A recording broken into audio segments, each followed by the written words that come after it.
Check this out. This is the brand new M18 Fuel 1/2-inch extended anvil impact wrench from Milwaukee. This wrench delivers controlled torque, so if you're working on wheels, you no longer need hoses, compressors, or torque extension bars.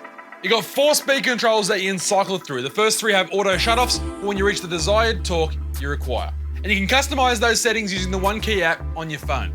The 4th speed is full power, 1016 Newton meters of fastening torque. And in reverse, that brushless power state motor will generate 1491 Newton meters of nut-busting torque. It's suited for professional use from auto, diesel mechanics through to fastening concrete anchors and assembly work.